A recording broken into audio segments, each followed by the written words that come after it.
Bismillahirrahmanirrahim. Assalamualaikum warahmatullahi wabarakatuh. Recording in progress. Selamat malam dan salam sejahtera untuk semuanya. Teman-teman sekalian, khususnya untuk grup Prabu Support ya, saya ucapkan selamat datang pada malam hari ini, acara yang spesial di mana kita pada malam hari ini akan melakukan satu meeting bersama dengan Pak Hartedi, yaitu selaku Direktur Utama kita di PT Sentra Megah Sakti. Dan yang saya hormati dan saya ucapkan selamat datang untuk Pak Teddy yang malam hari ini berkenan untuk hadir bersama kita semua. Bapak Ibu sekalian, malam hari ini adalah malam yang luar biasa, malam yang spesial. Kenapa saya katakan malam ini adalah malam yang spesial? Karena pada saat ini di antara kita semua masih penuh dengan tanda tanya dan imajinasi yang bersimpang siur ya, imajinasi liar yang terkadang berkembang di antara kita karena satu ketidakjelasan dan kurangnya satu pemahaman yang dimana penjelasan itu terkadang tidak bisa kita terima secara penuh dan secara utuh kalau kita tidak mendengarkan penjelasan atau konfirmasi secara langsung dari direktur kita ya Bapak Ibu sekalian.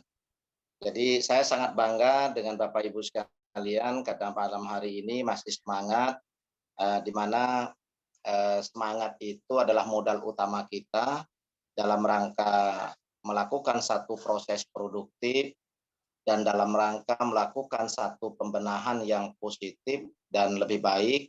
Karena bagaimanapun juga program bisnis kita ini adalah satu program yang memang diciptakan dan dirancang untuk satu kepentingan yang jangka panjang. Bukan hanya sekedar kepentingan pragmatis ya Bapak Ibu sekalian. Malam hari ini ada beberapa hal penting secara garis besar sudah saya simpulkan atau saya buat randomnya dari beberapa pertanyaan yang sering diajukan teman-teman di grup yang berkaitan dengan kondisi trading kita di beberapa hari terakhir atau beberapa waktu terakhir ini ya Bapak Ibu sekalian. Dan dalam hal ini perlu saya sampaikan juga dengan Pak Teddy selaku Direktur Utama kita bahwa untuk tim kita itu tim Prabu Support, insya Allah kita masih semangat semua dan masih support secara positif pada manajemen terkait dengan beberapa kendala teknis, yaitu menyangkut regulasi broker, menyangkut performa hasil trading. Kami sebenarnya sangat menyadari pada kondisi ini tidak lepas dari satu kondisi yang tercipta dari regulasi pihak broker yang pada saat itu kita tahu regulasi itu datangnya secara tiba-tiba ya, sehingga membuat situasi trading dari PAM kita mengalami gangguan atau kendala secara teknis. Akan tetapi bagaimanapun juga proses ini kan tetap harus berjalan dan pembenahan itu tetap harus kita lakukan secara positif dan produktif. Kita tidak bisa larut dalam satu kondisi tanpa berpikir sebuah solusi yang strategis. Sehingga pada malam hari ini dari beberapa pertanyaan yang muncul dan asumsi-asumsi yang bermunculan di antara beberapa teman leader, kita harapkan pada malam hari ini bisa clear, bisa jernih setelah kita mendapatkan penjelasan langsung dari direktur kita. Karena bagaimanapun juga Pak Teddy tentunya setiap saat melakukan satu komunikasi dengan pihak PAM, yaitu dengan Pak Sofyan selaku master trader kita, dan saya pun secara personal setiap saat juga melakukan koordinasi rutin dengan Pak Hartedi untuk meminta satu penjelasan dan keterangan, serta kita juga berdiskusi terkait dengan kondisi yang sedang kita alami. Oke, Bapak Ibu sekalian, kita mulai masuk ke ranah teknis ya. Yang pertama yang ingin kita minta penjelasan langsung dari Pak Teddy adalah terkait dengan regulasi dari Fintech. Karena kita tahu bahwa regulasi fintech itu pada saat mengalami kendala teknis itu adalah ada satu perubahan atau penyesuaian regulasi secara mendadak, sehingga pada malam hari ini kita ingin mendapatkan penjelasan untuk satu perubahan dari regulasi yang sudah ditetapkan oleh fintech kepada PAM kita itu seperti apa. Terus yang kedua, kita juga ingin meminta penjelasan langsung dari Pak Teddy, yaitu informasi dari PAM kita terkait dengan performa hasil trading kita dalam kondisi sekarang itu bagaimana. Terus yang ketiga, kita juga ingin minta penjelasan terkait dengan equity di PAM 1. Terkait dengan equity di PAM 1 ini, nanti kita juga ingin meminta penjelasan juga dari Pak Teddy terkait dengan target kita seperti apa untuk menormalkan atau membuat equity di PAM 1 itu bisa ideal kembali. Dan posisi equity di PAM 1 itu sekarang seperti apa.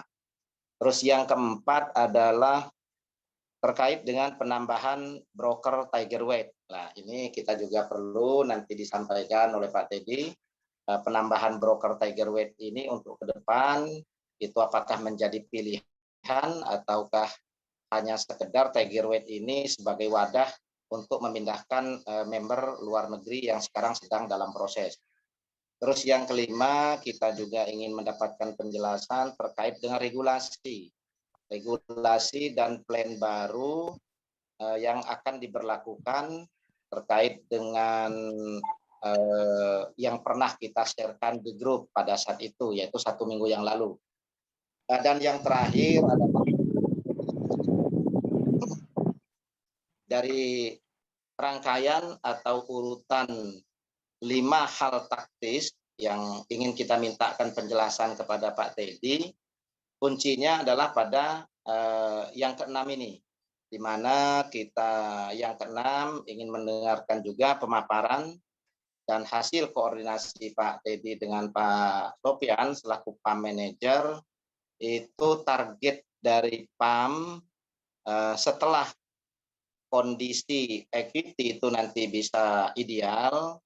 Nah, jadi target dari PAM kita untuk menormalkan kembali performa dari hasil trading itu kira-kira di waktu kapan? Apakah dalam bulan ini, pertengahan bulan, atau di akhir bulan, atau kapan target dari PAM manajer kita? Karena bagaimanapun juga target ini kita rasakan juga sangat penting karena ini sangat erat kaitannya dengan psikologis market yang mana kita yang di lapangan ini bersinggungan langsung dengan teman-teman yang ada di bawah atau teman-teman mitra atau member yang selama ini selalu menanyakan kepada kita bagaimana performa dari hasil trading.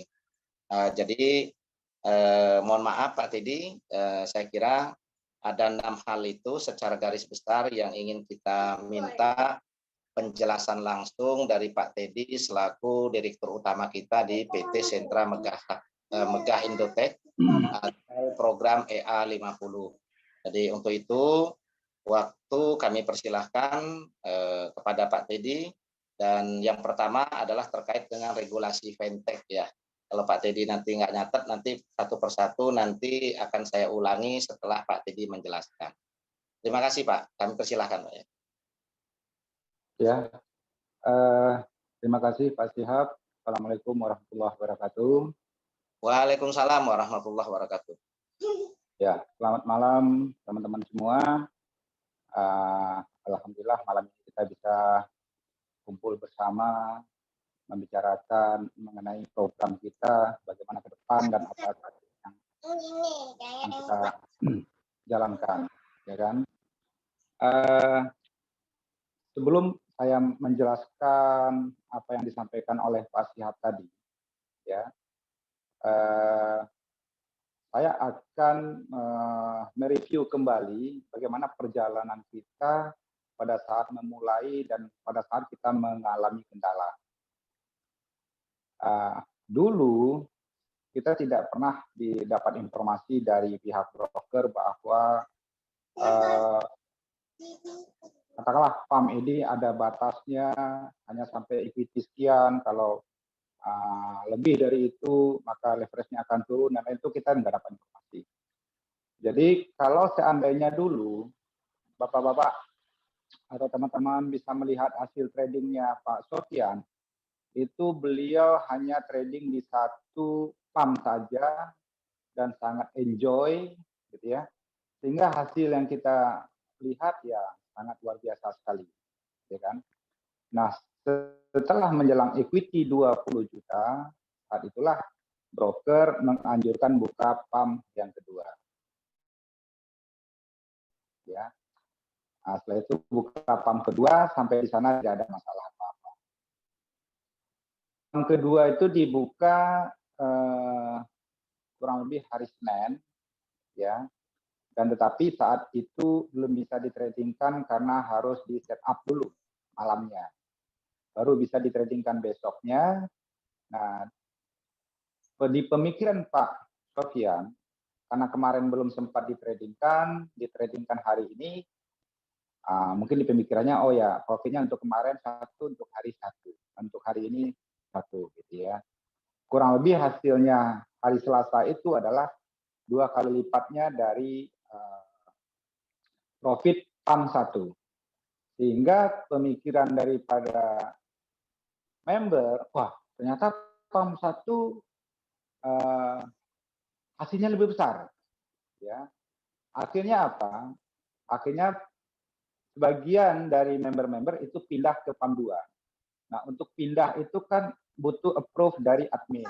Ya. Hanya saja kan admin tidak tahu ini member melakukan WD apakah karena butuh dana atau apa, ya mereka akan approve saja. Ya kan? Ternyata setelah diamati 2-3 hari, WD ini adalah perpindahan dari PAM 1 ke PAM 2. Setelah itu maka di stoplah perpindahan atau WD tersebut dengan menyesuaikan secara teknis dan lain-lain. Ya. Tapi semuanya telah terjadi, ya sudah terlanjur di mana sebagian dari equity itu pindah ke PAM 2. Dan dalam waktu yang cepat juga, PAM 2 itu penuh menurut equity-nya telah mencukupi menurut sudut pandangnya broker. Sehingga buka lagi PAM 3. Ya, buka lagi PAM 3. Nah, yang dulu Pak Sofyan itu hanya memikirkan trading di satu PAM saja. Sekarang mikirkan PAM 1, PAM 2, PAM 3. Dan ditambah lagi ada satu masalah di PAM 1.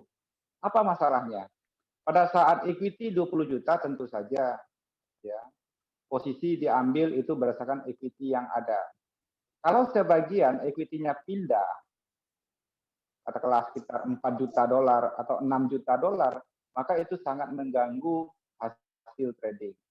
Sehingga di PAM 1 itu mengalami kesulitan untuk sirkulasi. WD susah, ngambil posisi susah, posisi yang baru maksudnya, ya hanya tinggal menunggu posisi-posisi yang sebelumnya telah diambil sebelum adanya PAM 2. Artinya ada floating terjadi, ditunggu profit di close.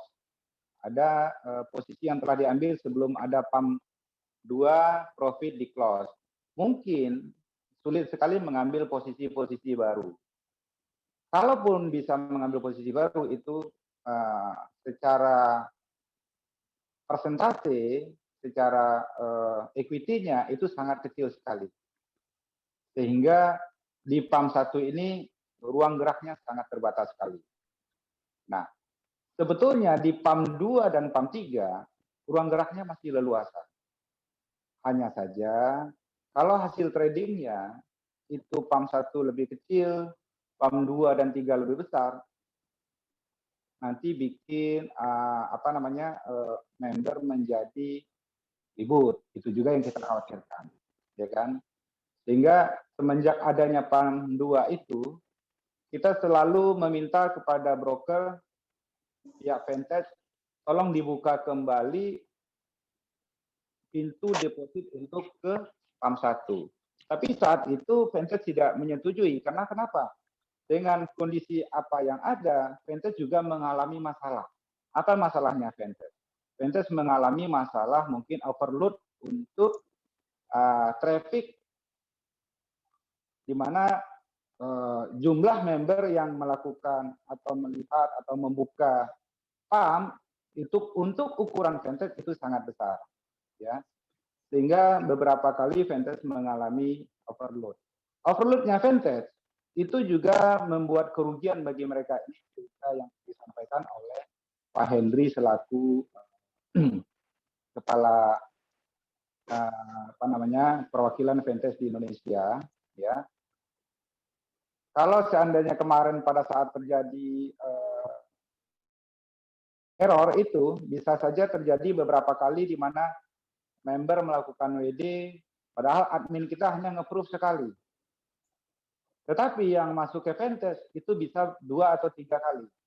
Nah, Ventes di awal-awalnya juga tidak menyadari hal itu, karena ini ada WD, mereka bayar saja.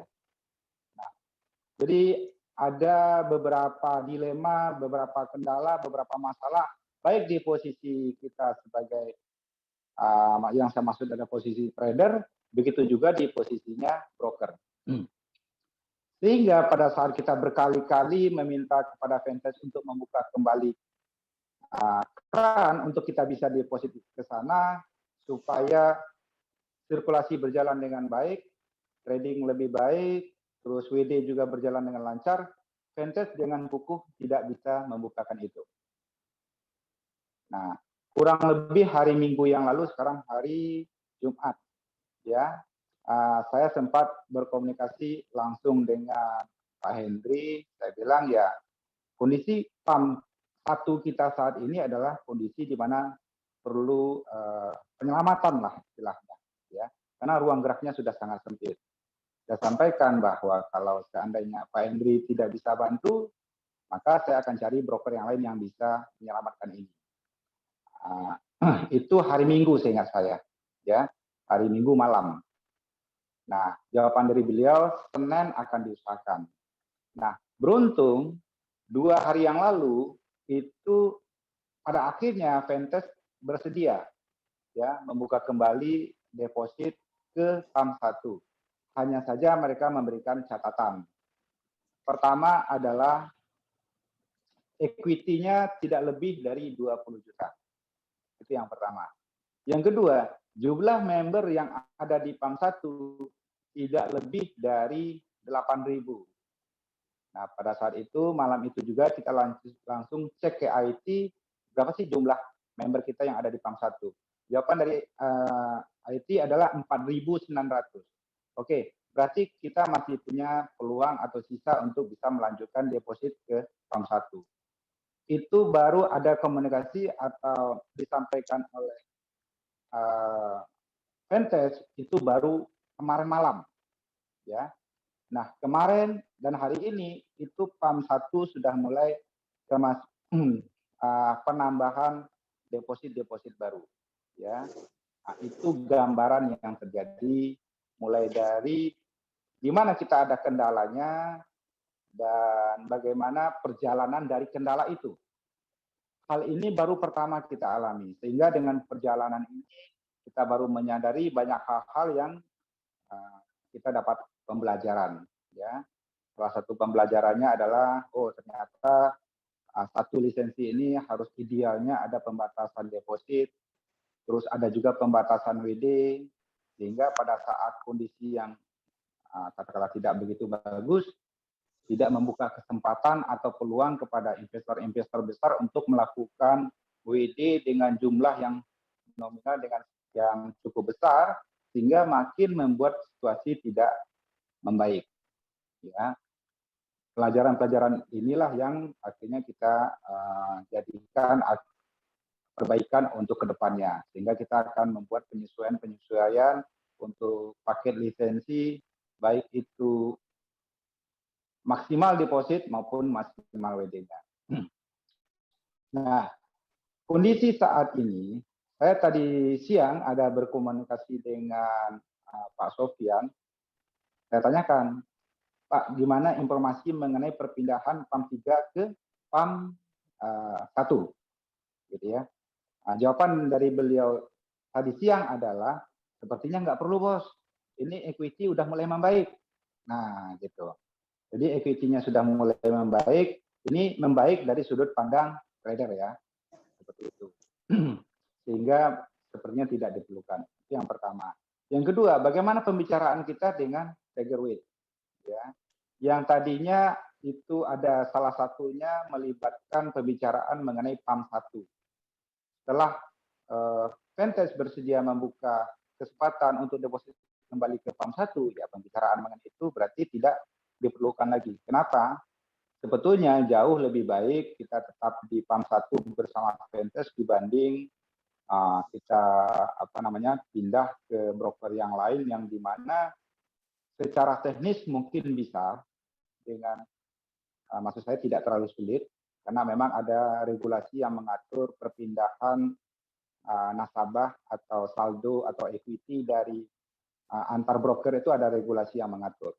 Hanya saja pada saat kita bicara dengan Fentes beberapa waktu yang lalu, minggu lalu, oke, perpindahan saldonya bisa, ada yang mengatur, ada yang mengawasi. Perpindahan dananya yang kita pertanyakan. Atau yang mereka pertanyakan, dananya ini ada di mana? Bagaimana teknis pemindahan dana ini? Karena dananya tidak kecil, dananya sangat besar. Ya. Apakah dana ini langsung bisa sekali transfer atau bagaimana? Nah, perlu pembicaraan yang lebih jauh, terutama untuk menyangkut dana. Dan kalau saya amati, ya tidak mudah juga untuk bicara dana ya. Kalau untuk bicara perpindahan saldo, perpindahan equity, sepertinya tidak sulit gitu ya. Pembicaraan dana yang kelihatannya akan sulit. Oke, nah hasilnya apa? Baru kemarin, selama ini kita berasumsi atau apa yang bapak-bapak atau yang teman-teman lihat semua, hasil trading yang kemarin-kemarin, semenjak kita mengalami kendala, itu hasil trading yang selalu mengacu ke PAM 1. Hasilnya kurang lebih hampir sama dengan PAM 1 dan bahkan tidak lebih baik dibanding PAM 1, itu sengaja dibuat kondisi seperti itu supaya tidak terjadi kegalauan dan lain-lain. Gitu ya. Baru kemarin pagi saya ada komunikasi dengan Pak Sofyan, beliau bilang seperti ini, Pak, ini sebetulnya PAM 2 dan PAM 3 ini saya bisa mendapatkan profit jauh lebih besar dibanding PAM 1. Ya, selama ini kan kita selalu ke PAM 1, mengacu ke PAM 1. Apakah boleh saya melakukan hal itu? Setelah kita pikir bolak-balik bahwa ya, kalau seandainya semua PAM hasilnya hampir sama, kecil, dan tidak memuaskan atau kurang memuaskan, berarti nanti berasumsi bahwa member berpikir, oh ya performanya hanya segitu, atau kemampuannya hanya segitu. Sehingga baru kemarin kita memutuskan bahwa untuk PAM 2 dan 3 akan ditradingkan sesuai dengan kemampuan atau potensinya yang ada. Ya, yang kita maksud adalah bisa saja dalam beberapa hari ini hasil dari PAM 2 dan PAM 3 itu jauh lebih besar dibanding PAM 1. Ya. Mungkin awal-awal akan sedikit ada pertanyaan, banyak pertanyaan dari member, kenapa ini lebih besar dan lain. Nah, itu menunjukkan bahwa itulah performa kita yang sesungguhnya. Berarti PAM 1 nanti akan menuju ke sana saja, ke sana juga. Hanya saja PAM 1 sekarang dalam masih masa penyehatan lah, gitu ya. Yang pada akhirnya kurang lebih hasilnya hampir sama atau kemampuannya atau potensinya atau hasilnya itu akan sama atau mendekati dengan PAM 2 dan 3. Baru kemarin pagi kita ada pembicaraan itu. Dan mudah-mudahan saja malam ini teman-teman semua bisa melihat hasil yang mungkin akan lebih memuaskan dibanding apa yang kita lihat mungkin selama 2 atau 3 minggu belakangan ini. Ini karena baru pertama kali kita ada kesepakatan bahwa PAM 2 dan PAM 3 akan ditradingkan dengan hasil sesuai dengan potensi maksimalnya. Ya, bisa saja malam ini hasil dari PAM 2 dan 3 itu jauh lebih baik dibanding PAM 1 yang memang masih butuh sedikit waktu untuk pemulihan. Ya, seperti itu yang bisa saya jelaskan. Berikutnya Pak Syihab, kalau ada poin-poin yang harus saya jelaskan karena tadi saya tidak mencatat, mungkin bisa